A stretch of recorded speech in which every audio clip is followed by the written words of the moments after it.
नमस्कार दोस्तों, आइए इन वर्ड्स को लेते हैं। टू और टूवर्ड्स। टूवर्ड्स को टूवर्ड भी लिखते हैं बिना एस के। ये अमेरिकन इंग्लिश में लिखते हैं। अमेरिका का मतलब कनाडा भी शामिल है, और ये ब्रिटिश इंग्लिश में है। ये तो इन दोनों में फर्क है। अब टू में और टूवर्ड्स में, टूवर्ड्स जब हम जिक्र करेंगे तो इसका मतलब टूवर्ड भी उसमें शामिल है। इनमें क्या फर्क है? देखिए, टू का मतलब होता है फाइनल डेस्टिनेशन,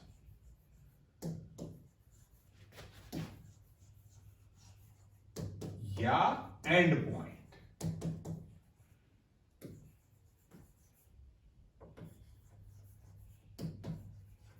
और टूवर्ड्स का मतलब होता है in the direction of.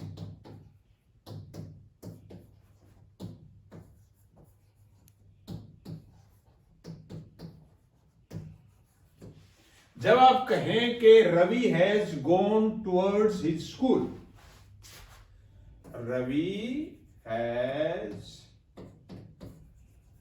Gone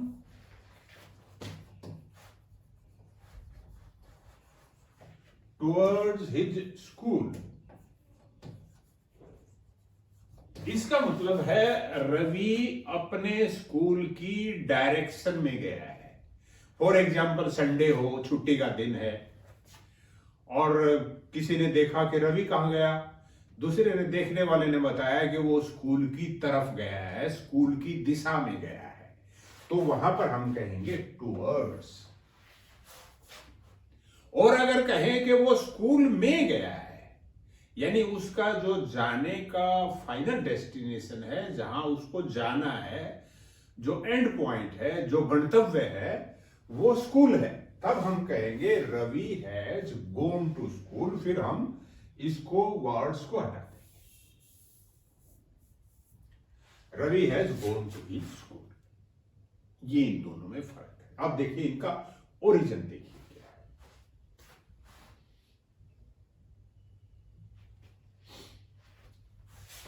देखिए, जो टूवर्ड्स है,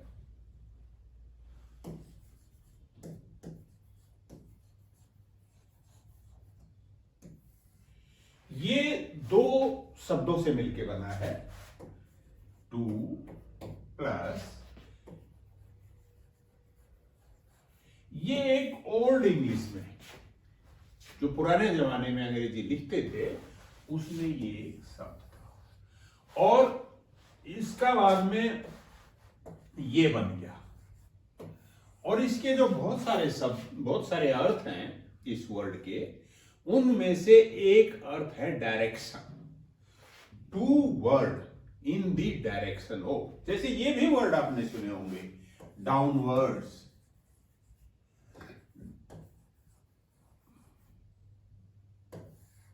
अपवर्ड। अपवर्ड का मतलब ऊपर की डायरेक्शन में, डाउनवर्ड का मतलब नीचे की डायरेक्शन में। फॉरवर्ड भी आपने सुना होगा, आई एम श्योर। फॉरवर्ड का मतलब आगे की डायरेक्शन में। बैकवर्ड, पीछे की डायरेक्शन में। ये आपने बहुत सुने होंगे। तो वर्ड का मतलब ही डायरेक्शन होता है। टू वर्ड का मतलब, टू वर्ड के बाद जो शब्द आएगा, जो स्थान आएगा, जो व्यक्ति आएगा, उसकी तरफ, उसकी डायरेक्शन में हो जाएगा।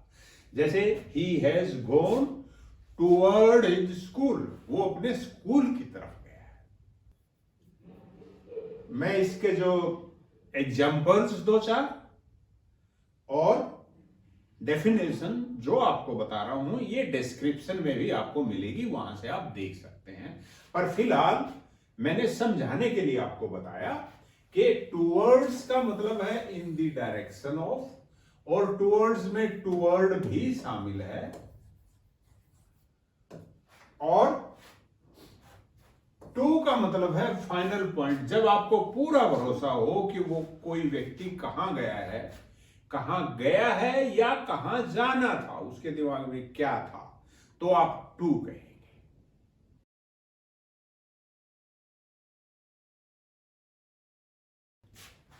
दूसरा जो जोड़ा आज हम लेंगे शब्दों का वो है जुडिशियल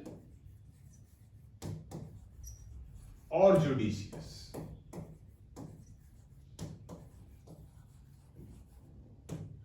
दोनों एडजेक्टिव हैं। जुडिशियल जो वर्ड है वो लीगल सेंस लिए हुए होता है, लीगल सेंस में यूज होता है, कोर्ट, जज, इनसे रिलेटेड। जैसे कोई कहे कि ये मामला तो अब न्यायालय के अधीन है, तो हम कहेंगे this issue is under judicial scrutiny या जुडिशियल कंसिडरेशन।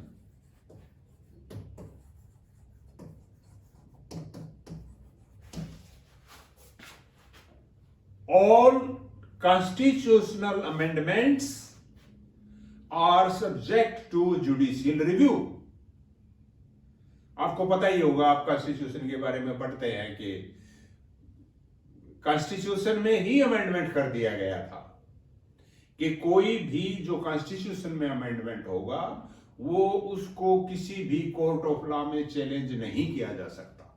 लेकिन ये मामला जब सुप्रीम कोर्ट में गया तो सुप्रीम कोर्ट ने ये अपना डिसीजन दिया था, वर्डिक्ट था सुप्रीम कोर्ट का कि नहीं, ये जो अमेंडमेंट है कॉन्स्टिट्यूशन में यही अवैध है और जितने भी अमेंडमेंट कॉन्स्टिट्यूशन में होंगे वो सब they are subject to judicial review.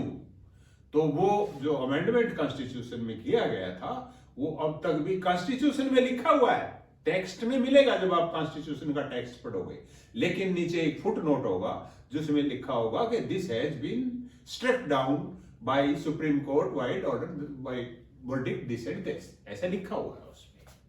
तो ये जुडिशियल का मतलब है कि लीगल सेंस में निर्णय। जो जुडिशियस है इसका कनेक्शन आदमी की बुद्धि से ज्यादा है, मेंटल और साइकोलॉजी से ज्यादा है। ये किसी भी व्यक्ति के डिसीजन के बारे में यूज किया जा सकता है और इसका मतलब होता है कि साउंड डिसीजन। साउंड का मतलब है आप इसको कह सकते हैं कि prudent,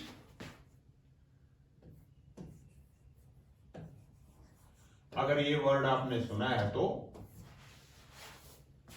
prudent and wise,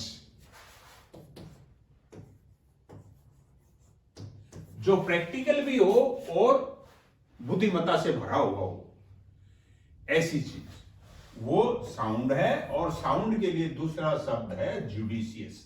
judicious किसी के लिए भी यूज हो सकता है, जैसे ही used his judicious mind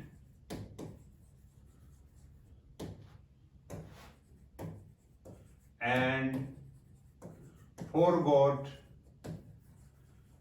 the unpleasant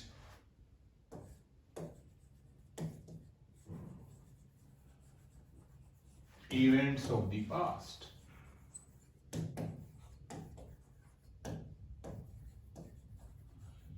जो पिछली अनप्रेजेंट इवेंट्स थी पास्ट की, उसको भूल जाने का उसने एक जुडिशियस माइंड लगा के डिसीजन लिया, उसको भूल जाने का, ये जुडिशियस है।